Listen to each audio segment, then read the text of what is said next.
Welcome to the place of rest, where our aim is to give you language that helps you displace the growing confusion, chaos, and disease of our times. My name is Jonathan Boyce, and it's my pleasure to bring to you today's episode. Virginia and returning guest Katherine Dang give you practical ways to apply the principles of rest. We hope you enjoy today's conversation. Katherine, thank you for joining me for the second segment.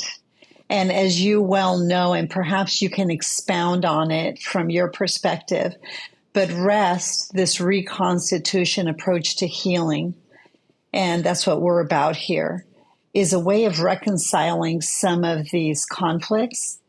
And perhaps you can take it from here and in practical ways, tell our listening audience, what are they supposed to do with everything that's coming at them? How are you supposed to think, not do? Think before you do.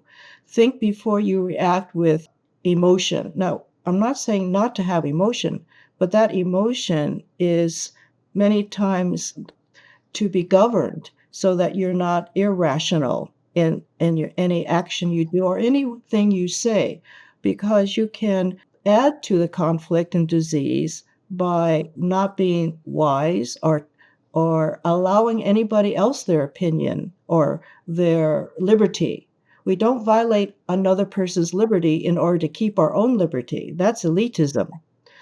So again, value that each one is a creation, not just an accident or mistake or useless inferior. Not at all. But first, respect if you don't love yourself, you can't love another. And it's the old golden rule. You don't say or do unto others what you would not have said or done unto yourself. That is the gospel at work. That's the good news for man. That's the Constitution of the United States of America, which protects all men in their life, their liberty, and their pursuits. That means when you disagree with the opinions of others, perhaps we can ask questions. Yeah, don't be too free with your opinions. I hold my opinions as precious. They're my properties. But if you want my opinion, you can ask for it. But I will not volunteer it because I value it too much to be trampled upon or critiqued or judged. So embracing that principle, when insanity is being advanced, how is a person to respond? You don't answer a fool, because if you answer a fool, you're more of a fool than that person. If it's a crazy, all right, you don't answer crazy. You answer sound, reasoning conversations. Someone who really wants to know, not who wants to attack you. So you're saying say nothing. Not say nothing, but if they value your opinion, they'll ask for it, but they don't value your opinion. It's like throwing pearls to swine. And that's what we have out there. It's just raging, fiery, riotous killing. That's what we have. You self-defend by holding back until, you're going to reason, but you're not going to answer blood with blood. You're not revenging. You're not attacking. And that's where we get in trouble. I don't think it's an either or. It's not about attacking. I think when something completely irrational is being advanced, I think it's productive to ask questions. Yeah, ask questions of yourself and those that are interested in asking questions. That's how things move. It's like a glacier, okay? It moves slowly but powerfully. And you're not going to go marching and rioting alongside those who are marching and rioting and anger. You're not angry, in a sense. You're not acting out of anger, which is emotion. Okay, you're reasoning that this thing cannot sustain itself. Lies die on their own ground. And so it's like that virus. It will run its course, but truth goes on and takes care of itself. It does. I guess I'm listening to this, and there are vigorous conversations taking place. There are. And they are. And I think the answer is asking questions. There are investigations in Congress. There are wonderful questions being asked, and that is their position to do it. But if you have the authority, if you're in a place where you can, of course, but you have to have the answers. And you have to answer in a reasonable way, not out of, again, what people would say, insult or offensively. And we're prone in our own corruption to answer offenses with more offenses. That's all. And don't pick up on offenses. Yeah, that's not productive. I think the importance and the principles of rest, and I think that's intuitive for people. Perhaps it's a discipline we have to develop, but I think it's intuitive that it isn't productive to answer a fool with more foolishness. I do see and I observe that it is productive to ask questions when something irrational is being said. And that is, how did you come to that conclusion? I'm trying to give people ideas, things that they can do. What's something practical that they can do? We gather information, and one of the best ways to gather information is be patient and be kind to yourself and to others and ask questions. Perhaps identifying competing narratives. Sometimes we're not accustomed to thinking of things beyond our own opinions. Yeah, that's because we're not analyzing anything. We're just assuming and taking in with passively. You call it displace, then we desist. There has to point in time where I'm not going to do this anymore. I'm saying no to the status quo in your own mind. Again, it's discernment, which you're teaching him how to judge. And then you say, okay, stop what your conscience tells you to stop, and then displace it with something better, the positive answer. And I think for those listening, by way of what's the aim, what is the goal? And I think it goes back to respecting yourself, your constituents, your spirit, your soul, your body as a primary sphere of government. Yes. And understand that when that quiet, still voice informs you in the most practical of ways, learn to, first of all, hear it. Secondly, learn to listen to it and trust it. And it'll usually lead you to gathering more information intuitively, identifying conflicting narratives. That's what that voice does. And then reconciling the conflicts between your good intentions and what it's telling you. So there's a very, I think, specific process that happens internally. And I guess I have to work at this level with people, at the cellular level of this discussion with people so often, that I've identified that it's a very natural, organic process, and it is life-giving. And it is, I could be dealing with the most liberal person on earth, frankly. It doesn't matter. This is common to all of us. I like what you said, Catherine. It's a universal principle. We all have a spirit, a soul in our body, and in measure, it works in similar ways. The question is, what are we doing with the voices we're hearing? How are we responding? Are we self-governing? Are we identifying? Are we compelled to ignore that voice, disregard it, right?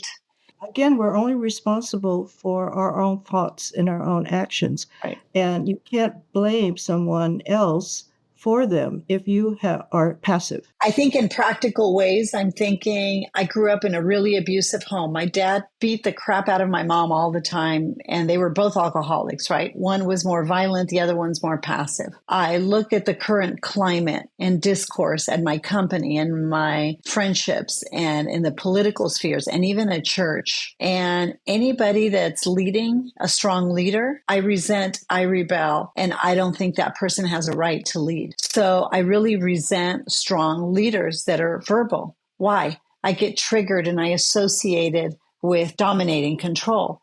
Well, a good leader doesn't dominate or control, but they do have to exercise leadership and responsibility. But because I'm triggered from my early experiences, I resent that person. But that the resentment is not well informed in the context of that situation. I'm just giving a practical example of where our reactivities come from. And I'm just cautioning everybody, be careful. Try to identify when you do something foolish like that and you judge everyone based on these horrific past experiences we all have to some extent in one measure or another. Be careful and say, wait a minute, I have to gather information here. I have to identify, why am I at war internally with so much hate? And then I got to reconcile that. Oh yeah, that goes back to home. That goes back to things I witnessed. I got to put a hard pause here and not further infect the situation with more lies, more anger. Now you need to analyze case by case and not generalize. Well, right. And people are being generalized by groups, by all kinds of things that are unjust. We have to be just. And so triggering is a knee-jerk act. So before we can and I think that's the point I was trying to build on, before we can justly engage each other, we have to harness these internal conflicts within ourselves and be careful how we're evaluating the intensity of what's happening around us in our families, in our workplaces, in our government, and how we discuss these things, and be integritous and honest with ourselves so that we realize, wait a minute, there's a measure of chaos happening within me, and I can't impugn that on everybody else, on everything else. And I think that's the application of rest in the context of what Catherine's talking about. Because these ideas are really important, people are always asking me, how do I practically apply that? So I just want to be sensitive to do that. Katherine, at a fundamental level, you really taught me to think differently along the lines of the soul's capacity to self-govern. That's what I was trying to give people a practical application of. I guess we're watching so much confusion, chaos, disease, and civil government. And the bridge I wanted to try to build with you as we bring this segment to a close is, wait a minute. It's easy to talk about the confusion, chaos, and disease and civil government, but rein it all in. If you feel discouraged, you want to check out, you don't want to deal with it, say, hold on a second. What I'm observing out there, perhaps a measure of that is also happening in here, in the inner, among my own constituents, my spirit, my soul, and my body. And I think that's one of the ways to stop and think deeply about the importance of not sitting this one out. Bring those confusing narratives from civil government internally and think deeply about, wait a minute, what I'm seeing played out in the political sphere isn't much different than what's happening in my marriage, in my home, at my work. And certainly, how about within me? My spirit, my soul, and my body are always in conflict. And not only that, but those that you're watching in conflict are in conflict. And so, that's right. It's like being in the eye of a storm. The world is swirling tremendous, great speed, always has. Horrific things are happening, but you need to be in the eye of that storm and keep living, keep your freedom. Don't be caught up with the swirl, because that's their conflict, not yours. That's wonderful. And that's how we're going to thrive in this. Thank you so much, Katherine. Always good to be with you, Virginia. Always.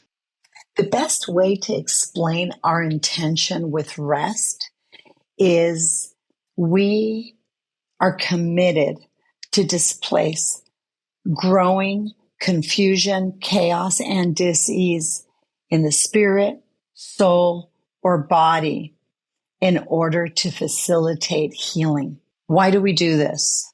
Because the anatomy of disease is confusion, chaos, and dis-ease in the spirit, soul, or body. That's what makes us sick. And we see this played out in every sphere of influence, from, of course, the primary sphere of influence, which is yourself and the conflicts we have within ourselves, our family, our institutions of faith, the church, if you will, and the state. And we're seeing that played out in very specific ways in what's happening right now at this juncture, 2024, July 2024, in the history of these United States of America. And of course, if we go deep into world history, we see these same dynamics played out. So our aim is to bring healing. We don't chase a cure. There is no cure for our condition. We have an expiration date. So to chase a cure is futile, but to chase healing, or to pursue, I should say, healing is necessary, because we were meant to live free. How do we accomplish this? What's the easiest way for me to explain how we accomplish this? As a community of practitioners, we rise up against ideas and arguments that rise up against the truth. You can have an opinion, I can have an opinion, and the vigorous discussions we can have around those opinions have merit.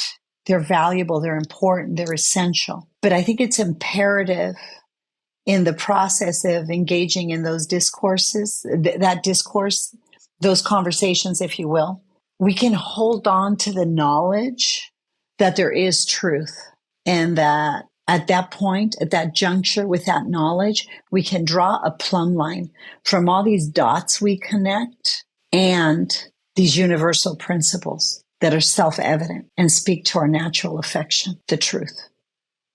For example, the preservation of life is a universal principle, and globally and universally, to kill for the sake of killing is not acceptable.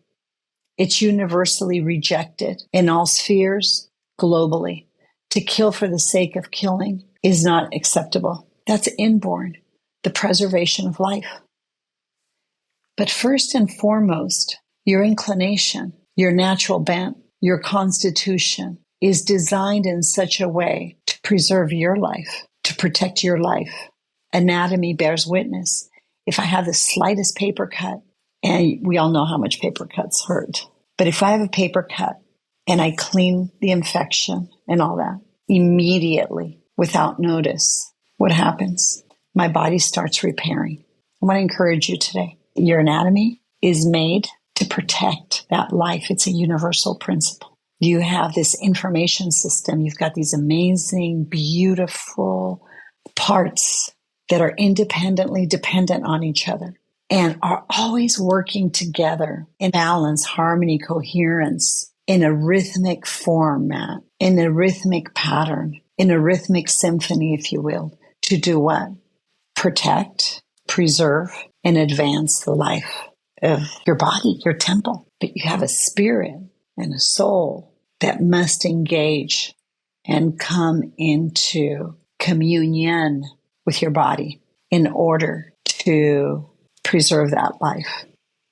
So although the paper cut is an easy analogy, the violation of conscience becomes a little bit more complicated, because we're torn between the things we want to do, which is our flesh, and the things that we know we ought to do, which is usually the highest calling of our conscience. So what happens in the innermost chambers of your soul and how we negotiate those conversations becomes a very important part of our life and the quality of our life.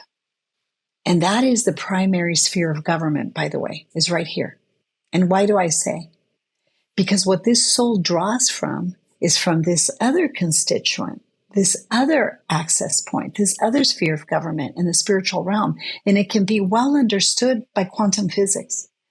But here in the most practical way, what do we see? Light and dark. Oh, something that's light is usually life-giving. Something that's dark, usually what compels me to relax and shut down and kind of go into a whole other realm, a whole other rhythm, right? Something that is just and unjust. Unjust things cause me to go into another rhythm, and they kind of cause me to disengage a little bit. Something that is just is life-giving. Right and wrong, good and bad. We intuitively have knowledge of things that are life-giving, that are intuitively productive, and things that diminish our life and are unproductive and dangerous. There it is. That realm, the spiritual realm, where we have these existential experiences. But at the end of the day, it is the conscience that bears witness of what we do and not do. And there's a quiet, still voice that informs our conscience of what is lawful, what is not, what is light, what is dark, what is productive, what is not productive, what's going to advance my life, what may diminish my life. And then there's this thing that I want, I need, and I deserve. Right. But is there a productive way, the highest calling of our convictions, to satisfy those things? And at rest, we clearly understand, we delineate, we show you, we gave you data and information of the discourse between the spiritual realm and how you engage your soul in navigating those decisions of conscience and the consequence it has on your body.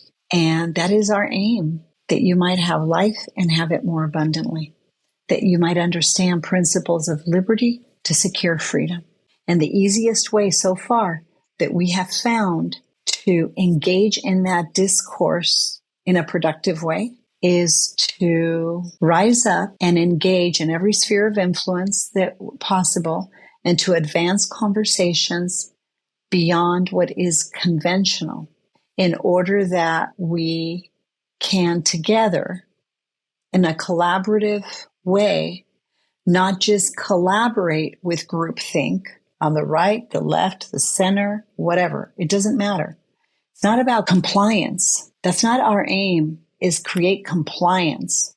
It's to create collaboration among our own constituents, collaboration in how we show up to every sphere of influence and structure of authority, and collaboration in how we choose to engage each other and society, if you will.